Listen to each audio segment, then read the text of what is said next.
তাআলা এই পৃথিবীর মধ্যে যা কিছু সৃষ্টি করেছেন, এই যাবতীয় সৃষ্টিজীবের মধ্যে আল্লাহ রাব্বুল আলামিন কিছু বস্তুকে, কিছু জিনিসকে অপর কিছু জিনিসের উপরে প্রাধান্য দিয়েছেন।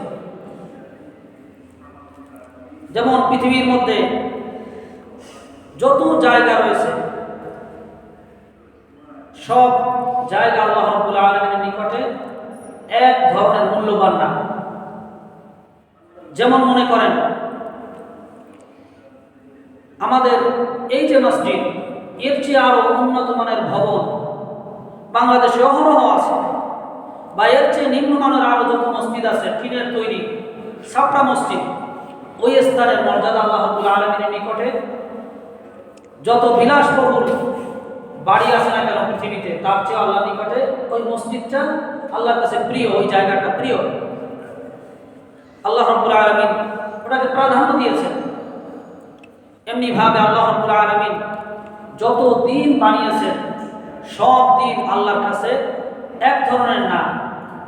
সপ্তাহের মাঝে জুমার দিন আল্লাহ রাব্বুল আলামিনের নিকটে সবচেয়ে বেশি প্রিয়। আল্লাহ পাক 7 দিনের মাঝে জুমার দিনকে শ্রেষ্ঠত্ব দান করেছেন।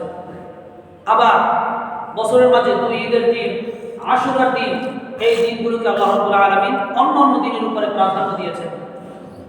তদ্রূপ আল্লাহ রাব্বুল আলামিন 12টি মাস নির্ধারণ করেছেন, এর মধ্যে আবার পবিত্র মাহে রমাদানকে অন্য বাকি 11 মাসের উপরে প্রাধান্য দিয়েছেন। আবার এই যে পবিত্র মাহে রমাদান, পুরো মাসটাই তো বরকতময়, পুরো মাসটাই মর্যাদাপূর্ণ, কিন্তু এর পরেও এই পবিত্র মাহে রমাদানের 3টি স্তর, প্রথম দশক, দ্বিতীয় দশক, তৃতীয় দশক। এর মধ্যে আল্লাহ রাব্বুল আলামিন প্রথম দশকের যে মর্যাদা, এর চেয়ে আল্লাহর কাছে দ্বিতীয় দশকের মর্যাদা আরো বেশি। আবার দ্বিতীয় দশকের তুলনায় আল্লাহ রাব্বুল আলামিন তৃতীয় দশকের মর্যাদাকে আরো বহুগুণে বাড়িয়ে দিয়েছেন বলে সুবহানাল্লাহি ওয়া বিহামদিহি। এর কারণ রয়েছে। এর মধ্যে অন্যতম একটি কারণ হলো এই পবিত্র মাহে রমাদানের শেষ দশকের মাঝে এমন একটি রজনী রয়েছে, যেই রজনীর মর্যাদা আল্লাহ রাব্বুল আলামিনের নিকটে 1000 মাসের চেয়েও বেশি মূল্যবান। আর ওই রজনীটার মর্যাদা 1000 মাসের চেয়ে বেশি মূল্যবান হওয়ার কারণ হলো ওই রজনীতে আল্লাহ রাব্বুল আলামিন মহাগ্রন্থ, ঐশ গ্রন্থ পবিত্র কোরআনুল কারীম নাযিল করেছেন। এজন্য ওই মাসের, ওই রাত্রের মর্যাদা 1000 মাসের চেয়েও বেশি।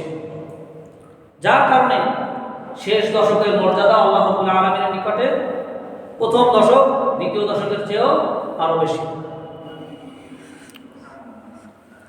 এবং এই শেষ দশকের আরেকটি গুরুত্বপূর্ণ আমল হলো এই শেষ দশকের মাঝে ইতিকাফ করা।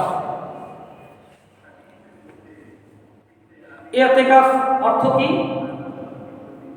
ইতিকাফের শাব্দিক অর্থ হলো আল ইকবাল আলা শাই ওয়াল ইহতিবাস ফীহি, অর্থাৎ কোনো কিছুর দিকে মনোনিবেশ করা এবং তাতে অবস্থান করা।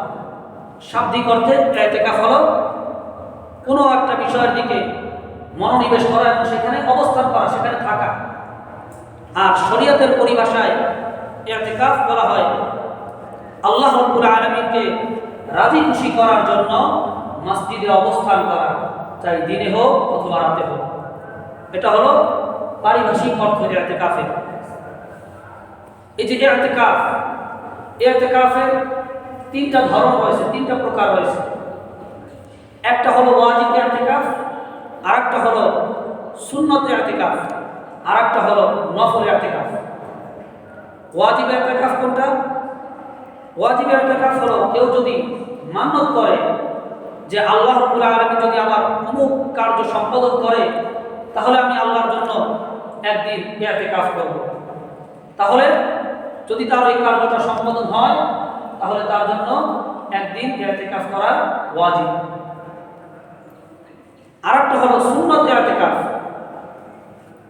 সেটা হলো এই পবিত্র মাহে রমাদানের শেষ দশকে, অর্থাৎ পবিত্র মাহে রমাদানের 20তম রমজানের সূর্যাস্ত সূর্যাস্তের পূর্বে থেকে নিয়ে একেবারে পবিত্র শাওয়াল মাসের চাঁদ ওঠা আগ পর্যন্ত মসজিদে অবস্থান করা, এই 10 দিনের ইতিকাফ, এটা হলো সুন্নত ইতিকাফ। শুধু সুন্নত না, বরং সুন্নাতে মুআক্কাদা আলাল কিফায়া, অর্থাৎ এটা এমন একটা সুন্নত যদি মহল্লার মধ্য থেকে একজন যদি আদায় না করে তাহলে মহল্লাবাসী সবাই গুনাহগার হবে। আর মহল্লাবাসীর পক্ষ থেকে যদি 2-1 আদায় করে দেয় তাহলে সবাই পক্ষ থেকে এটা আদায় হয়ে যাবে। এটা হলো সুন্নতে মুআক্কাদা আলাল কিফায়া। যেমন একটা ফরজ আছে, ফরজে কিফায়া, জানাজার নামাজ, যদি অল্প সংখ্যক মানুষ আদায় করে তাহলে সবার পক্ষ থেকে আদায় হয়ে যায়। তদ্রূপ এই পবিত্র মাহে রমাদানের শেষ দশকের ইতিকাফ, এটা হলো সুন্নতে মুআক্কাদা কিফায়া, অর্থাৎ এলাকাবাসীর মধ্য থেকে যদি কমপক্ষে একজনও আদায় করে দেয় তাহলে সবার পক্ষ থেকে আদায় হয়ে যাবে। আর যদি কেউ আদায় না করে তাহলে সবাই গুনাহগার হবে। মাঝখানে আরেকটি কথা বলি, সেটা হলো কেউ সুন্নতে মুআক্কাদায় এই যে শেষ দশকের ইতিকাফের নিয়ত করলো, কিন্তু কোনো কারণবশত তার ইতিকাফ ভঙ্গ হয়ে গেল, তাহলে ওই ব্যক্তির জন্য রমাদানের পরে তার সুযোগ সুবিধা মতো একদিনের ইতিকাফ কাজা করে নেওয়া এটা ওয়াজিব। এবং যে ওয়াজিব ইতিকাফ এবং সুন্নতে মুআক্কাদা আলাল কিফায়া, পবিত্র মাহে রমাদানের শেষ দশকের যে ইতিকাফ, এই 2 ইতিকাফের জন্য রোজা শর্ত। আরেকটা ইতিকাফ হলো নফল ইতিকাফ। এটা হলো পবিত্র মাহে রমাদানের পুরো 10 দিন বসতে পারলাম না, আমার সুযোগ নাই, আমি 3 দিন বসলাম, 5 দিন বসলাম, 7 দিন বসলাম, অথবা সারাদিন আমি কর্মব্যস্ততায় থাকি, আমি শুধু রাত্রেবেলা বসলাম, অর্থাৎ যখনই আমি মসজিদে আসি তখনই আমি যতটুকু সময়ের জন্য হোক, 5 মিনিটের জন্য হোক, 10 মিনিট হোক, আধা ঘন্টা হোক, 1 দিন হোক, 1 রাত হোক, আমি যখনই মসজিদে আসবো তখনই আমি নফল ইতিকাফের নিয়ত করতে পারি। এর জন্য রোজা শর্ত না। তো আমরা জানতে পারলাম ইতিকাফ 3 প্রকার, একটা হলো ওয়াজিব ইতিকাফ, একটা সুন্নতে মুআক্কাদা কিফায়া, এই 2 ইতিকাফের জন্য রোজা শর্ত।